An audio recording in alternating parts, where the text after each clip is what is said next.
And there are too many statistics that I could rattle off, but last year, which was the largest electoral year, we all followed the elections, 3 times more men were re-elected than women elected to office.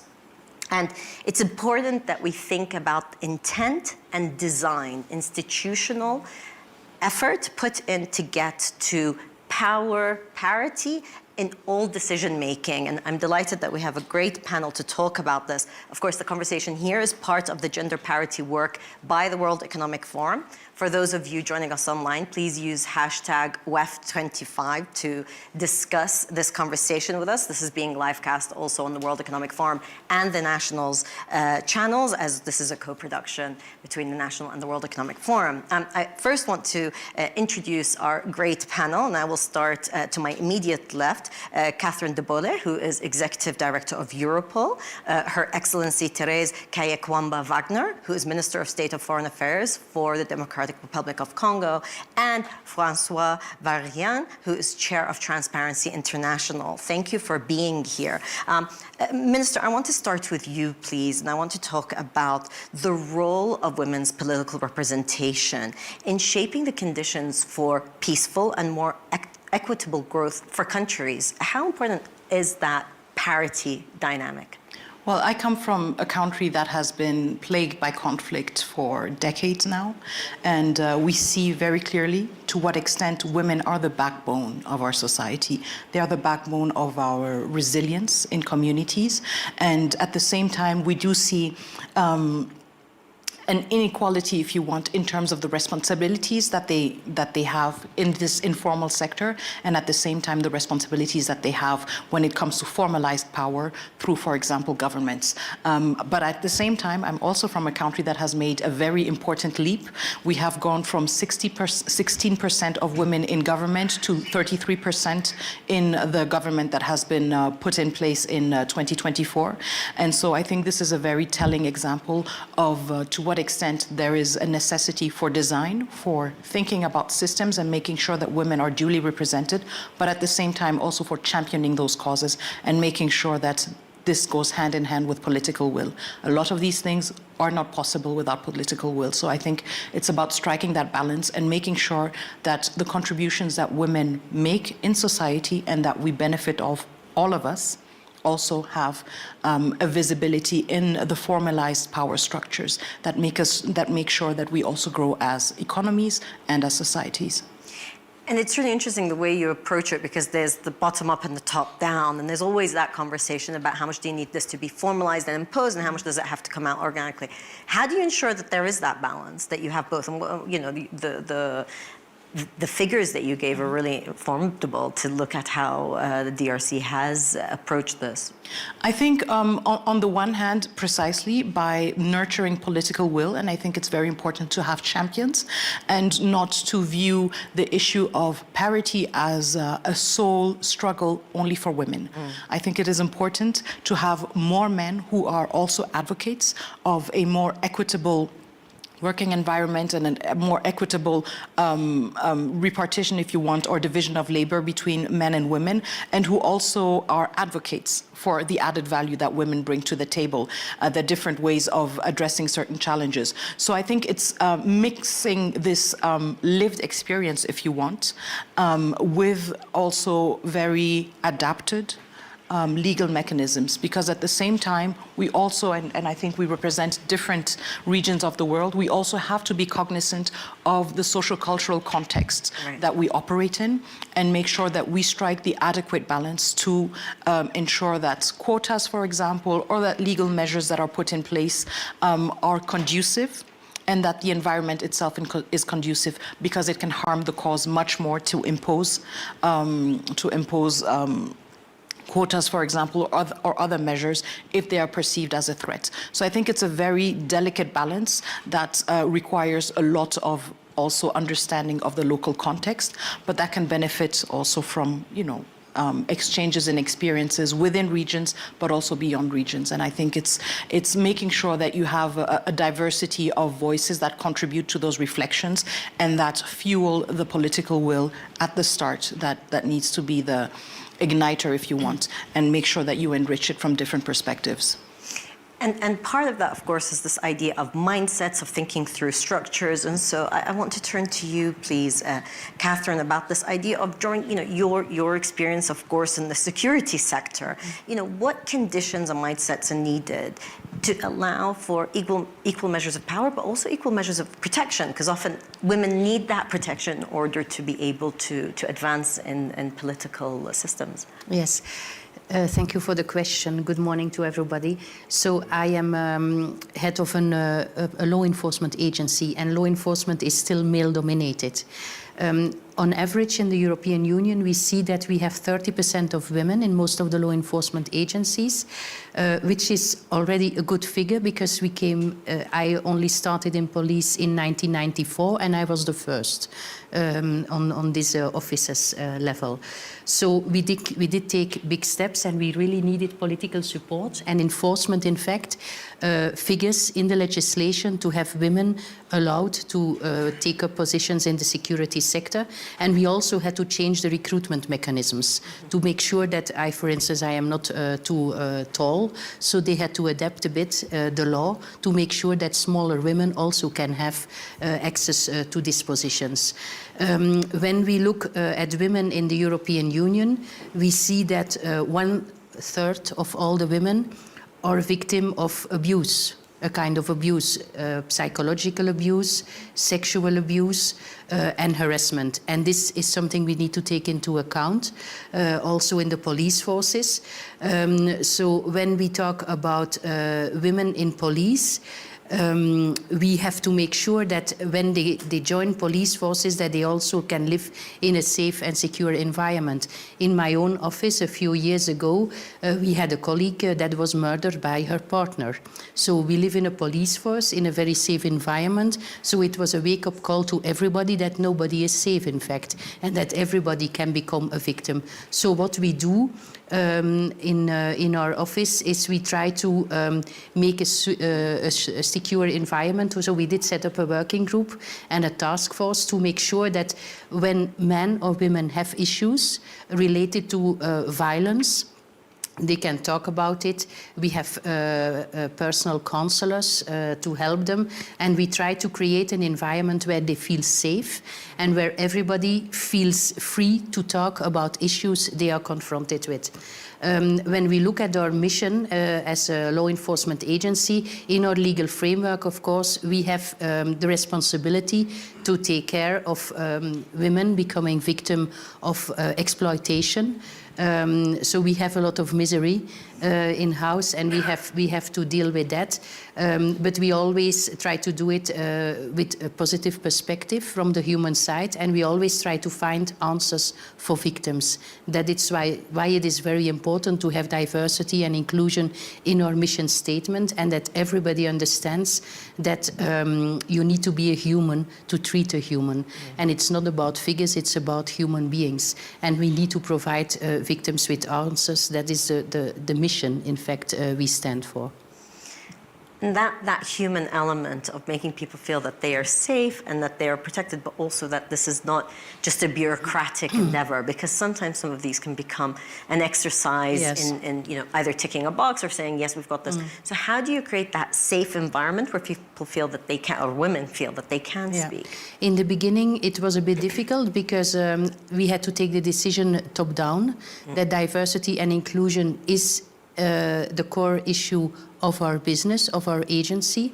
And then we did set up working groups with men and women to reflect on it. And now we work bottom up. So we have different teams in the organization, and they discuss, in fact, about what do we need to do in the organization to make sure that we create a safe environment.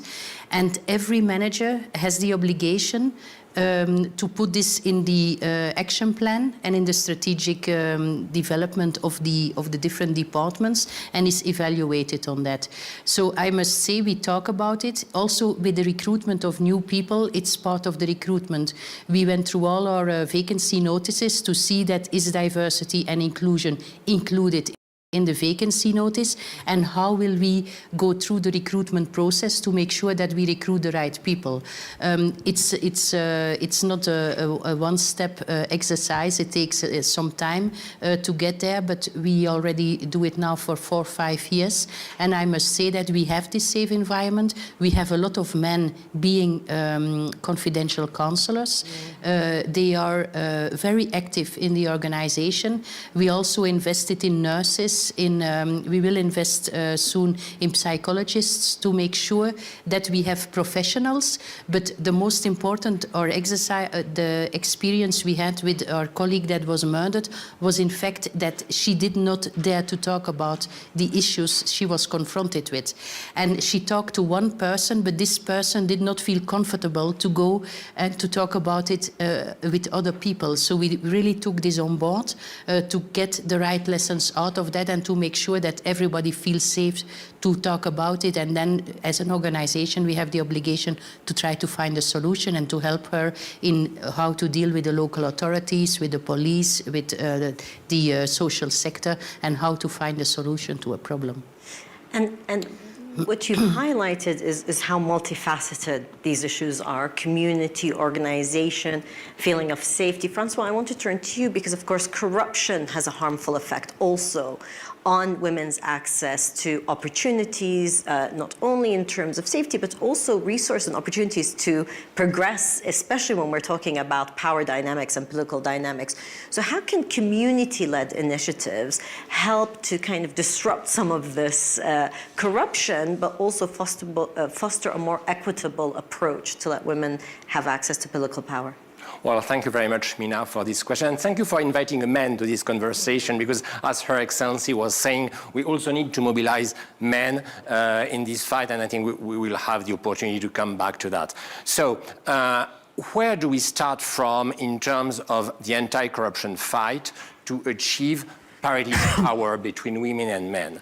As Her Excellency said, and also Mrs. Catherine de Boll, women are in a situation in most countries where they have, in average, much less financial resources than men, and they are more exposed than men to the statal or local governmental power because they need access to basic services, water, health, education, so that they are more exposed to the potential abuses of power, to the potential corruption. And since they have less financial resources and since power is very much male-dominated, they are also much more exposed to becoming victims of what we called sextortion, but what has to be called probably sexual corruption. And, you know, I started with Transparency International 15 years ago, and at that time, almost nobody was speaking about sexual corruption. Now it's really one of our major issues to fight against that, and well, according to our research, it is extremely pervasive and still underestimated.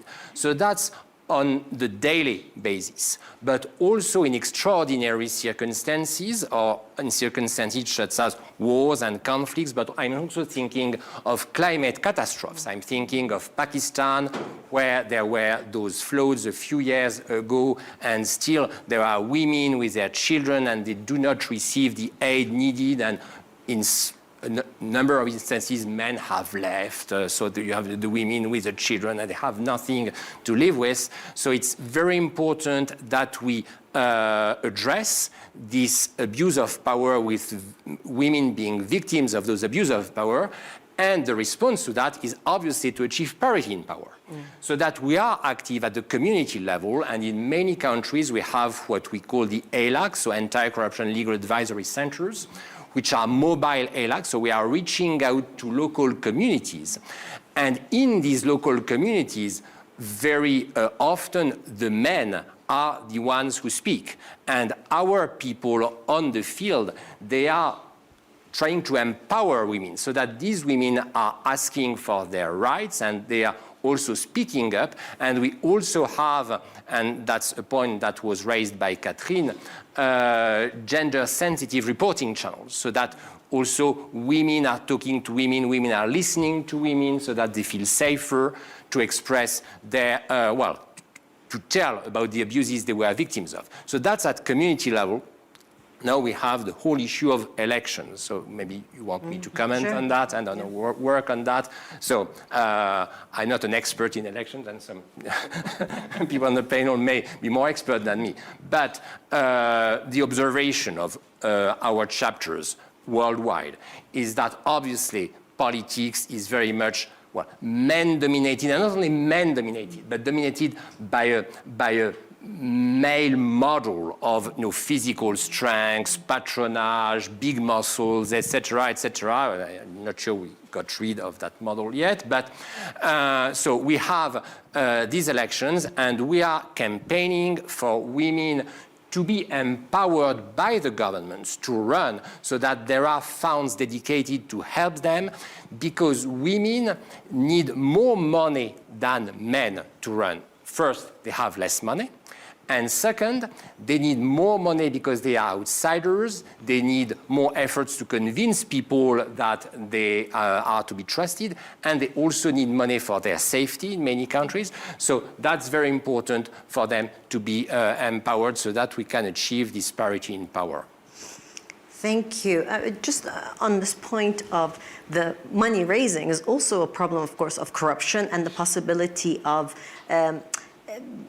extortion almost. And so do you find that women are more vulnerable when they could be manipulated on this issue since their resources are less? Oh, Have you tracked that? Definitely. They are more vulnerable. And it's clearly an issue of all countries, because we don't want to feel that it's only a global south issue. In my home country, in France, in most countries, it is an issue. So clearly, women are more vulnerable to extortion when it comes to trying to share something of the power that is exercised at national or local level. I'm delighted that we have Her Excellency Secretary of Environment and Natural Resources from Mexico, Alicia Barcena Ibarra. Thank you for joining us. Minister, I want to ask you what different steps or measures stakeholders in the public, but also in the private sector, can take to close the political gender gap. Well, thank you so much. It's a pleasure to be here with you and with this fantastic panel. I wanted to say, the first thing I want to say is that in Mexico we have a powerful breakthrough. It's the first time in 200 years that we have a woman president. And this is tremendous because it changes the whole, it's a paradigm shift altogether. So closing the political gap, it's very much connected to from my perspective, to building up the economic autonomy of women. When women have economic autonomy, it's easier for them to participate in many fronts. Because when they are dependent on economic terms, that's when they fall into corruption or dependency or even, they are abused in many ways. So from my perspective, the first thing we need to achieve is economic autonomy, parity on economic terms. For example, in Mexico, we still don't have that parity in salaries. We have to achieve it. But there has been a lot of advances in many fronts. Politically now, in Mexico, there is a law that guarantees that 50% of the Congress has to be by women. Women have to be in Congress, 50%. If there's no 50%, for example, if there's a male candidate, sorry for that won, but the next one is a woman, and in order to achieve parity, then the women takes the seat. And this is, I would say, this has been a positive law and assertive way, mechanisms to achieve parity.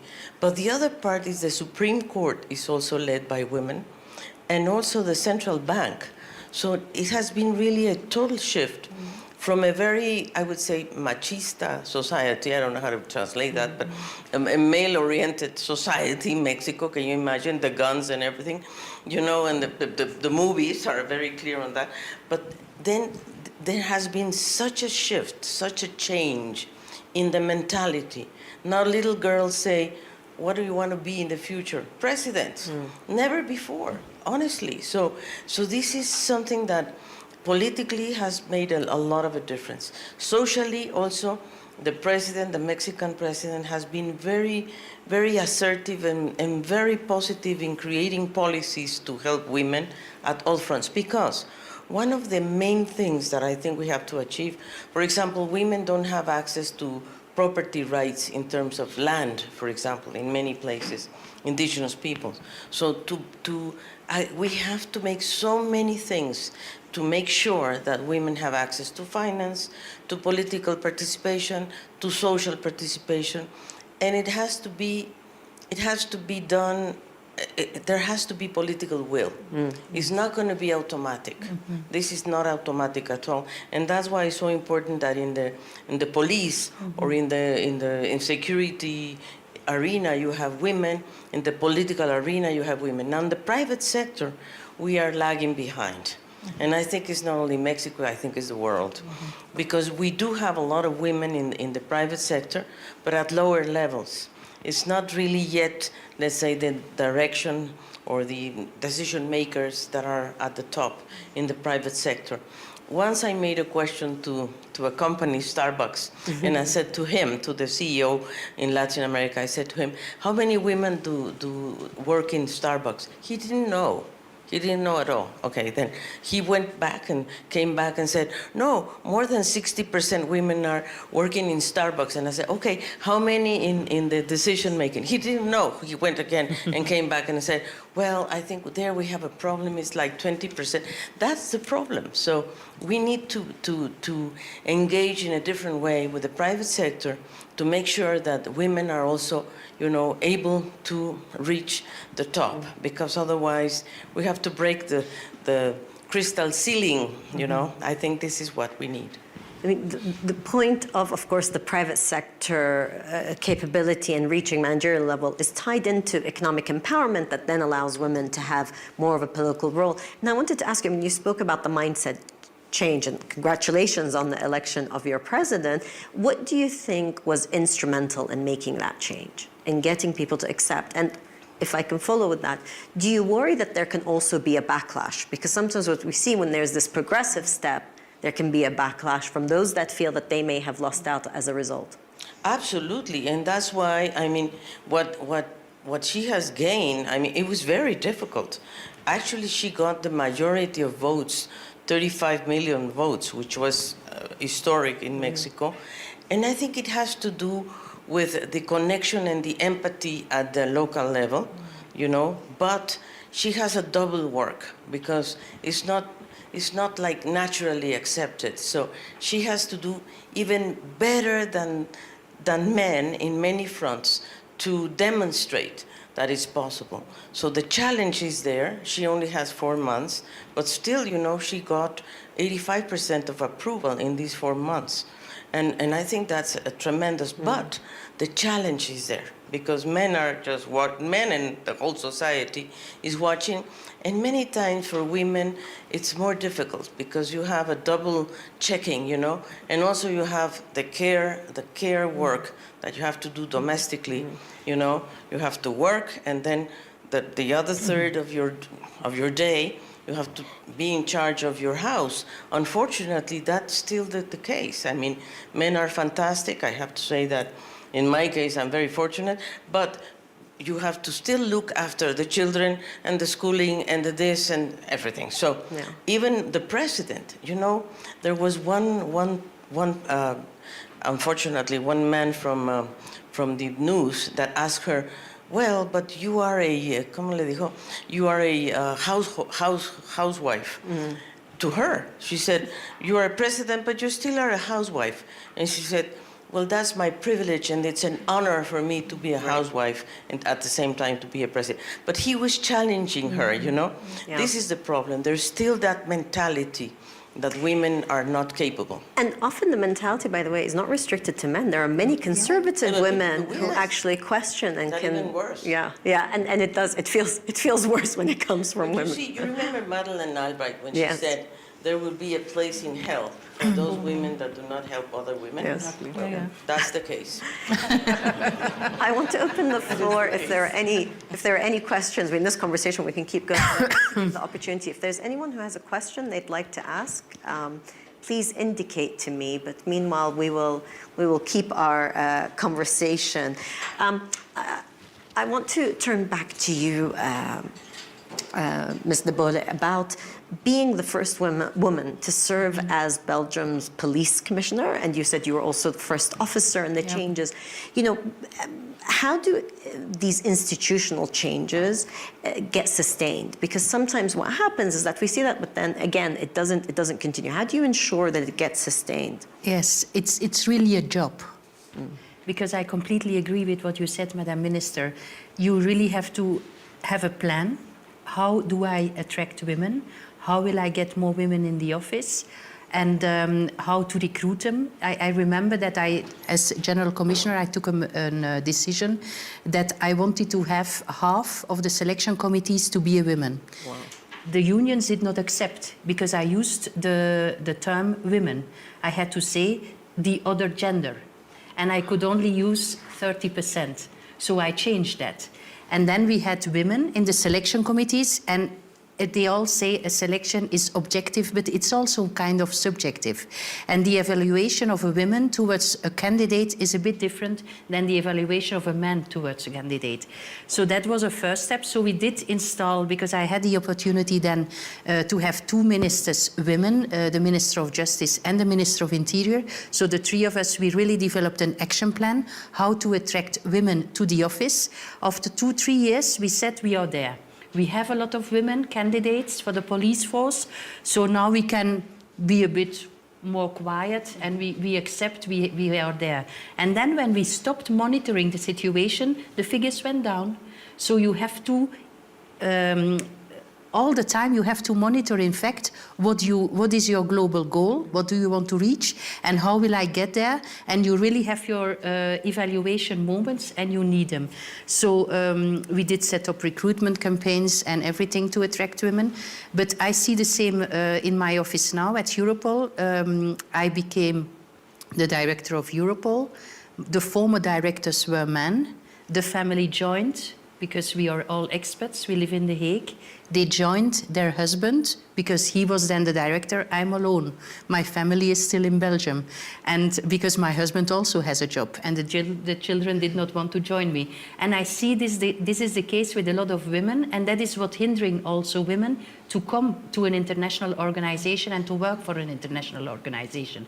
Because the man has also his career, and he does not want to give up on that. There are women that are accompanied, but not all of the women. And I don't see this with men. So it is still an issue to get there, and you need to have your figures right, and then you need to implement and review, in fact, all the processes you have in your organization. Everything needs to be checked. Is it striving for parity, and is it diverse enough? And do we have enough measures in place to make sure that we are an attractive employer for women? We don't have the issue of salaries. Everybody is paid in an equal way, which is very important. And also in the management, I can see now that we have more women, but it's also leading by example. And when I first started, I really had to know my files very well, because I remember we had 30 commissioners. I was the only woman. When I took the floor and I made a mistake, next meeting everybody remembered my mistake. But the mistakes made by men, nobody remembered them because they were too many. So in the beginning, it was not always easy going. So and I still do this today. I think we are like that. You want to be good, you want to be best, you want to be prepared all the time. But you have to believe in yourself. At one moment in time, we are good. And we can do it. And also. The point of measurement is so important. Yes. What you assessed, I mean, in your question, asking a manager and saying how many women do you have, and not even being aware as a CEO level is quite telling. And I think that's why actually the work genuinely of the forum in measuring and having the global gender report coming out every year, but also the different tracks within that is so important, because it reminds everybody and makes sure that they're held to account. We do have a question from the audience I want to, and then I'll come back. But if we could just get the mic to you so that we capture the audio. So just give us one moment, we'll get you the mic. And then I'll come back to the panel. Yes, please. Yeah. Good morning. Good morning. I think I was seated, so it's okay? Sure. Okay, very good. My name is Mervis. I'm actually a global shipper. And yeah, I have a question. She just mentioned something very important. Most of our ministers and people who are actually elected as ladies, who are actually taking power, I'll say right now, there is pressure into performing. That is actually from different society. We expect them to perform differently. And as she said, whenever you make a mistake, you either condemn the entire other generation that's coming after you. So is that pressure of performing cannot lead you to make a mistake again? That's my question. Thank you. Okay, so the pressure of performance. Your Excellency, do you want to take that? Yeah, I mean, it is a reality, and I fully concur with what was said previously from all colleagues, because there is just a much higher level of scrutiny when you're a woman. I think depending on which society you are in, there are other layers of your personality that are additional filters, if you want. It can be age, it can be community, it can be religion, and so everything weighs further on the scrutiny that you're exposed to. And I think even when we think about how to ensure women have greater access to positions of power, it's very important to integrate an incremental approach. When we hear the important milestones that were passed in Mexico, this is certainly not a shift that happened from one day to another, right? It might be perceived by some that way, it might be seen by some that way, and when we also hear how much effort it takes to change a structure like Europol, then we understand that it is an incremental approach. Even if at the end we see the big result, there is consistency in monitoring, there is consistency in asking questions, there is consistency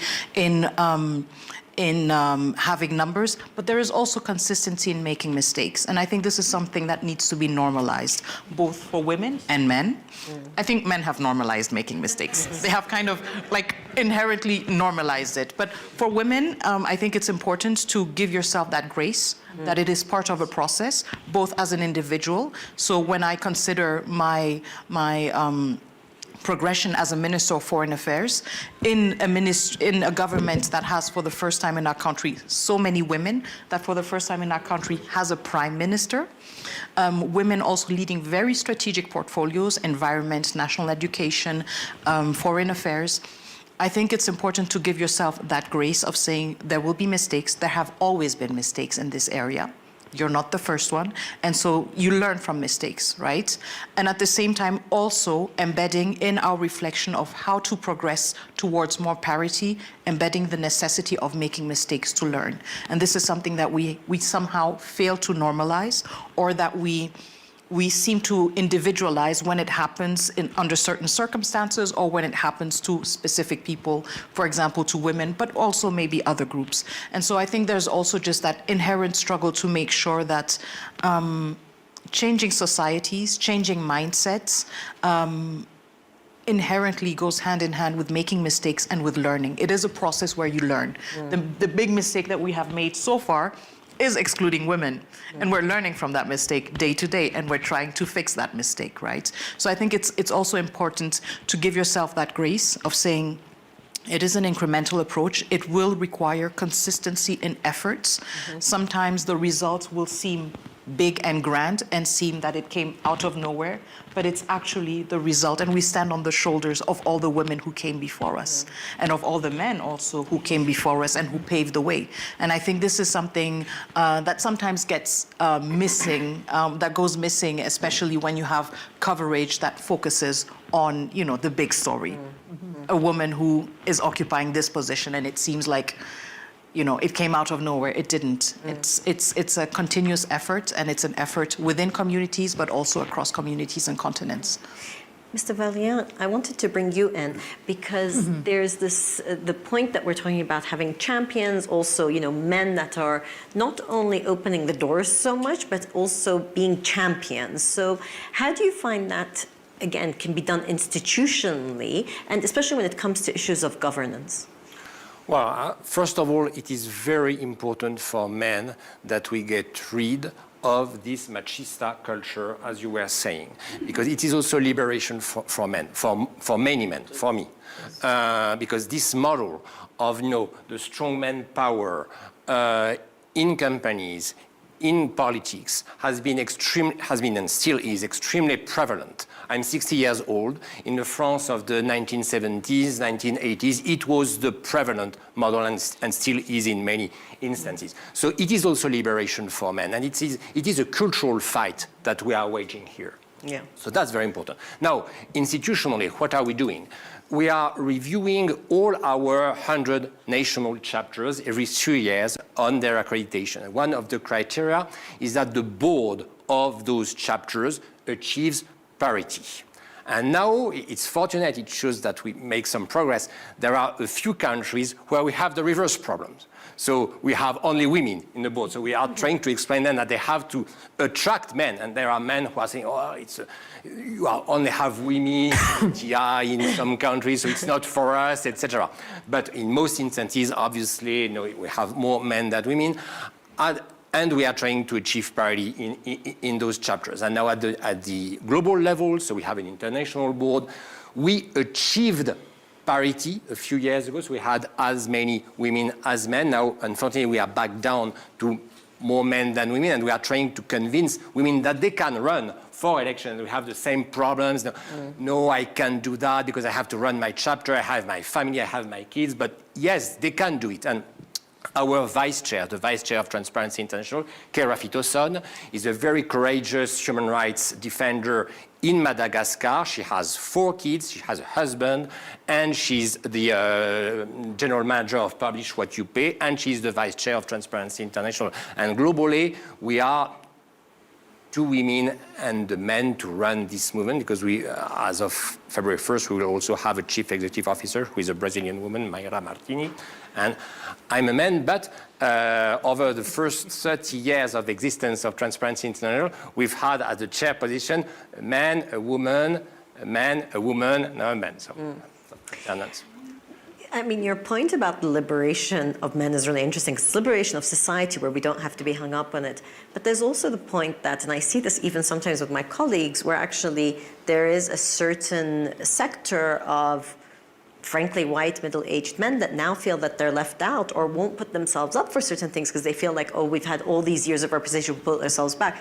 And I think we also have to be aware of that, because you don't want to create a dynamic where you find a section of society now feels that they have to make an active effort not to be included. So it's a very delicate balance.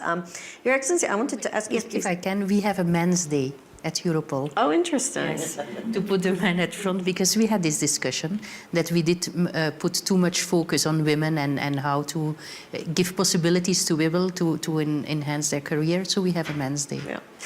I want to ask about, of course, we have 2 great ministers on this panel, and I want to ask about geopolitics, and in the geopolitical arena, the dynamic of making sure that there is this conversation about gender parity, but also thinking about how we can have a less divisive, perhaps, global context than we have at the moment, and the role that women can play with that. So if I can start with you, please, on that. Well, thank you so much.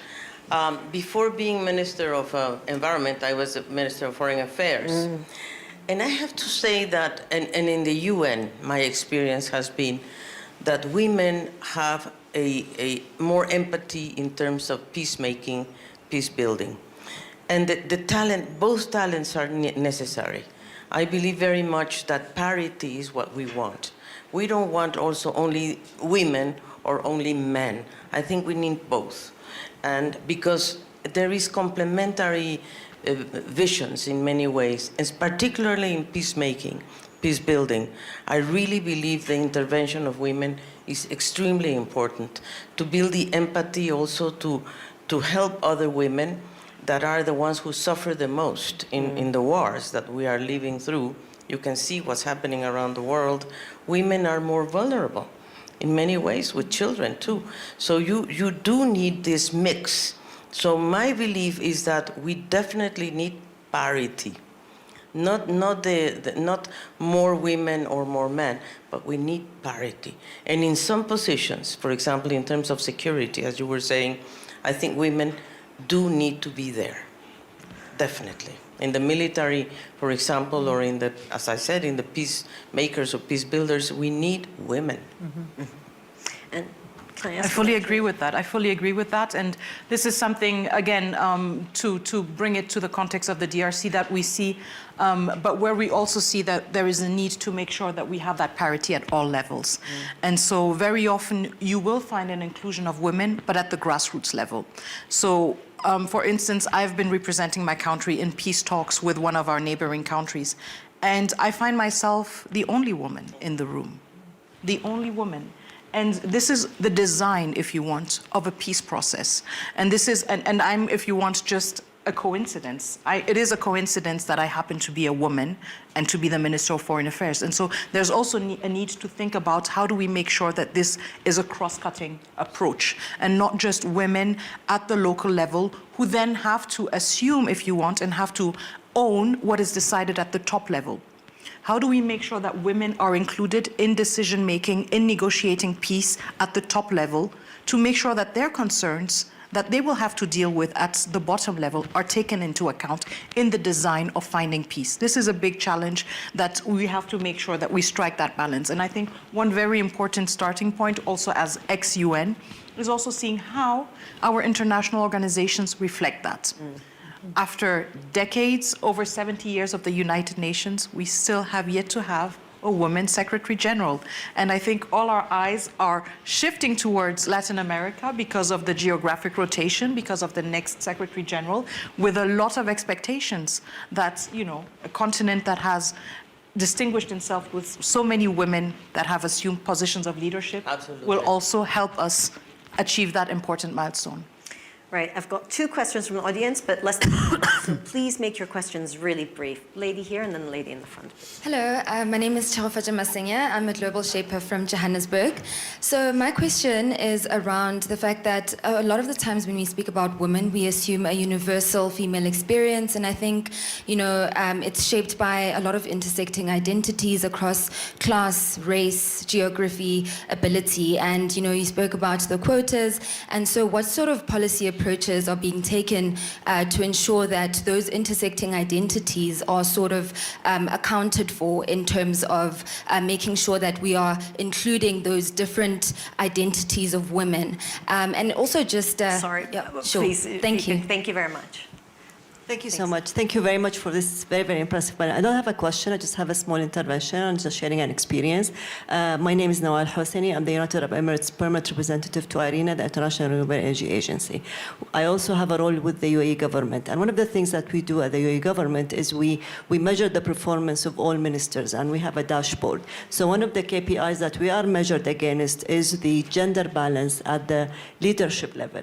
And in our ministry, we are amber, not because we have more men, but because we have more women. So we are amber because we are actually not performing very well in the gender balance. But the other thing that I have seen, you mentioned that we have, you are in a male-dominated sector. I just don't know which sector is not male-dominated, because it's science, in engineering, in law, in military, in politics. This has never been the case. And one last point, sometimes we are really hard on ourselves than the society, because I know two of our ministers actually went back to work just after 1 week of giving birth, because they don't want to be perceived that they're taking too much time. So sometimes we get to be really, really harsh on ourselves because we want to overperform. So thank you very much, Mina, for this amazing moderation. Thank you. If you can please address the question about representation of different identities. You know, I think that you made a very important point, and that is diversity. Because at the end of the day, it's not only about gender parity, but it's really about diversity. Within gender, of course. And all, you know, even LGBT, all these letters that I don't know them all, but you see, we need diversity. That's what we need. The more diverse is a society, the better. So it's gender parity indeed, but diversity within.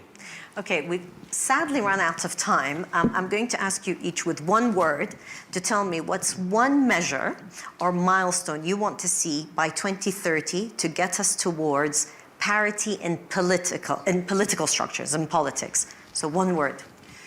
Law. Law. A female UN Secretary General. I love that. Gender disaggregated data in all research on this topic. Absolutely. Justice. Wonderful. Great words to take with you. I can't conclude better than to say, of course, community measurement, UN Secretary General, security, liberation for men and women, and also balance and diversity. We don't want to exclude anyone. Thank you all for tuning in, and please thank our amazing panel.